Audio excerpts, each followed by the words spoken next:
دین دشمن، بے دین، لامذہب، نہ قرآن آمنے سامنے اس کو پڑھنا آ جائے۔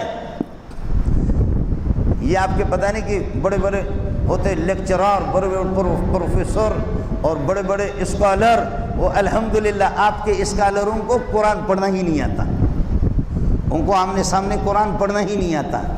تو تمہارے اس اسکالر پر میں تھوک تو سکتا ہوں، لیکن اس کو اسکالر ماننے کے لیے میں تیار نہیں۔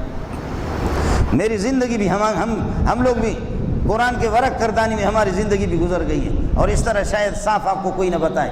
ان کنتم تحبون اللہ، اگر اللہ سے محبت رکھنا چاہتے ہو، فاتبعونی، میری پیروی کرو، میری پیروی کرو۔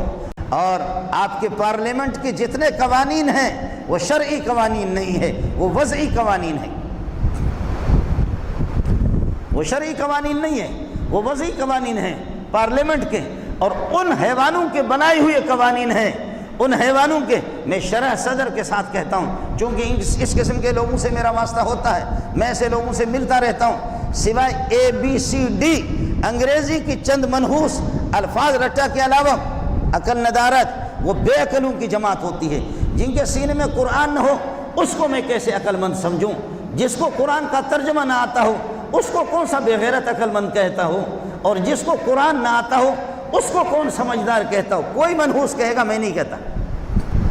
وَمَنْ يَرْغَبُ عَنْ مِلَّةِ إِبْرَاهِيمَ إِلَّا مَنْ سَفِيَ نَفْسَهُ، جو دین سے روگردانی کرے کون کر سکتا ہے سوائے بے وقوف کے۔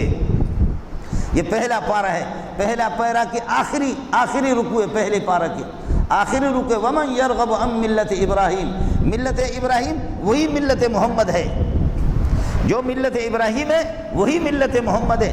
محمد کے دین سے روگردانی کرنے والے سارے قوانین ہیں، چور کے قوانین ہے کس طریقے پر، اور اللہ کا بدکاروں کی بھی قوانین ہے کہ اس کو کس طریقے پر اس کو سرکوبی کرنی ہے، اور جہاں پر جرائم ہو ان کی سرکوبی، ان کا سدباب کس طریقے پر کیا جائے۔ ایک چیز موجود ہے، اور کھدڑوں کی چیزیں بنا کر کے سارے کے سارے پارلیمنٹ میں بھی اس قسم کے قوانین انہوں نے بنا دیا جو گورے کے قوانین ہیں، جو گورے کے قوانین ہیں۔ ان کنتم تحبون اللہ، اگر اللہ سے محبت رکھتے ہو فاتبعونی، میرے محمد کی پیروی کرو، نماز میں، روزے میں، زکوٰۃ میں، حج میں، کھانے میں، پینے میں، اور اسی طرح بود و باش میں، سفر میں، حضر میں، دوستی میں اور دشمنی میں، اپنوں سے ملنے میں، پرائے لوگوں سے ملنے میں، کاروبار کے اندر، نکاح کے اندر، دفتروں میں، پورے نظام کے اندر سارا نظام میرا ہوگا۔ یحببکم اللہ، اللہ تمہیں محبوب رکھے گا۔